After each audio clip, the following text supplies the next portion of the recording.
Hi everyone, this is Rihanna from A Frugal Life, and today we're going to be talking about 7 ways you can cool your house if you don't want to pay for high electric bills. Number 1, I'm just going to get it out of the way, is the first and probably most expensive way to avoid high electric bills, and that's to get solar on your house.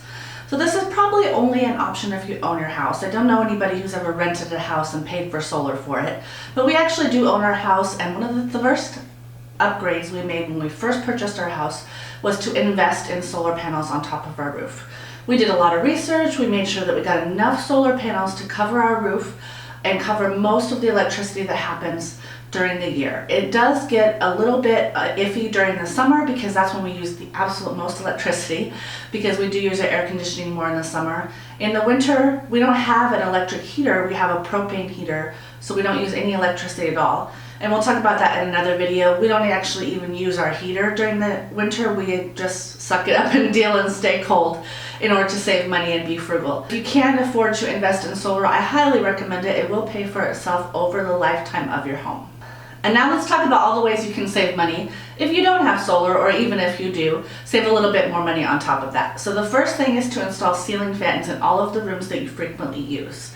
So if you don't have ceiling fans in all of your rooms, they can make the room up to 7 degrees cooler if you run them during the most peak times of the day, and if you correctly turn them on the right directions.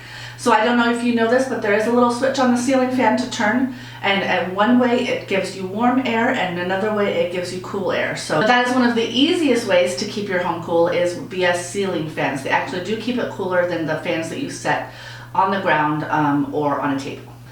Number 2 is, of course, avoid using the oven at all costs during the summer. We actually do that by using our crock pot, our Instant Pot, and our air fryer, and none of those things have ever heated up our kitchen or our house to any significant degree, while of course the oven does. So it does save you a little bit of electricity, and it prevents you from having to turn extra things on like your air conditioning. And you can cook almost anything that you cook in the oven in the Instant Pot, the crock pot, or the air fryer. In fact, I have never found one thing that you can't cook in one of those 3 devices.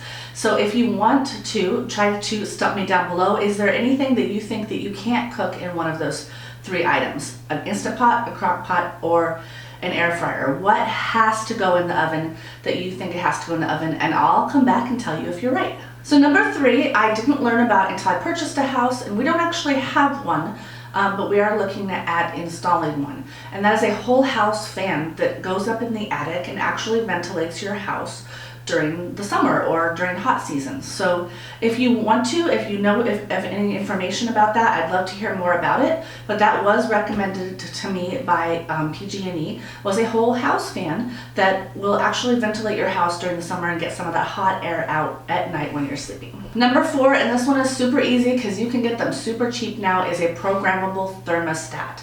So I highly recommend a programmable thermostat because you can turn it on an hour before you come home if you've been out for the whole day. You can set it to turn on or off at night during the middle of the night while you're sleeping. It's just much better than a regular thermostat that you have to remember to turn it on and off. And actually having a programmable thermostat has saved us a lot of money in electricity just from programming it to be on during the right times when us or our animals are at home, and then having it turn off when we're not at home. So that's a good investment, and it's actually rather cheap nowadays. Number 5, and this is an old school thing that we used to do way back in the day, was to make sure that your windows are covered. So right now you can buy blackout blinds or blackout curtains, which are actually more expensive than the other option I'm going to give you, which is to cover your windows with either tinfoil or car foil window covers. So those fold out window covers that you can purchase for your car, you can actually purchase them and tape them up in your windows during the hottest months of summer, and it will really cool down those rooms that you use it in. So the drawback is, of course, you can't see out the windows, so only put them in areas that you don't want to see out, or you're okay with taking down if you want to see out. They're great in bedrooms that you don't really care if people see into anyways, and that will keep you cool at night. So forgive the little tippy tap. I have my puppy in the room with me, and she's tippy tapping all around every area in that room that is not carpeted for some kind of fun reason that only she knows. So we'll just ignore that. If you hear tippy taps in the background, that's an adorable little doggy. Number 6, again, is an investment, and it only works kind of if you own your own home, and that's to plant trees. But I highly recommend, as soon as you buy your home, or now if you haven't done it yet, to get some trees planted in key areas that are going to block the sun from your house. So make sure that if you do have solar, the trees are not blocking the solar, and make sure the trees are not anywhere that they're going to grow so big when they get bigger that they're going to block electric lines, because we did have PG&E come out, that's our electric company, and cut down a tree without our permission, because if it's going to block electric lines, they don't need your permission. And they cut down a 200-year-old tree on our property. So make sure you do plant trees in areas that are going to not block your solar, not block your electric lines, but definitely give you some shade during the summer. And number 7, of course, is to make sure your house is properly insulated. So if you can't afford to re-insulate your house now, or if it's already insulated as much as you can get it in the walls and the attic, there are ways to insulate your rooms even further. So concentrate on the rooms that you're in the most. And during the summer, this is the same thing they did way back before they had electricity, and before they were trying to save electricity, but they wanted to keep it cool during the summer, and that is to hang heavy things on the wall like tapestries or blankets. So you can hang thrift store quilts, which are beautiful. You can hang lovely tapestries. You can even hang lightweight rugs across the walls, and that will actually insulate your rooms even further. So if you're really trying to keep a room cool, and maybe for a baby or an elderly person, consider putting large, thick wall hangings on specific walls in your house to keep it even more insulated than it already is. So those are my 7 ways to save on electricity but keep your house cool. If you have any extra ideas, please put them in the comments down below.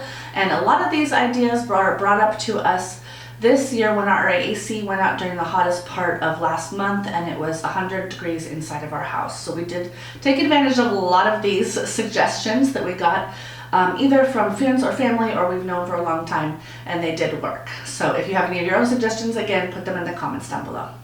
Thank you so much. And as always, if you have not been told today how very, very special you are so special to me. Even if you don't know how special you are so special to me and others in your lives. You are all my friends and family on our internet. Please like, subscribe, and I'll talk to you in the next video.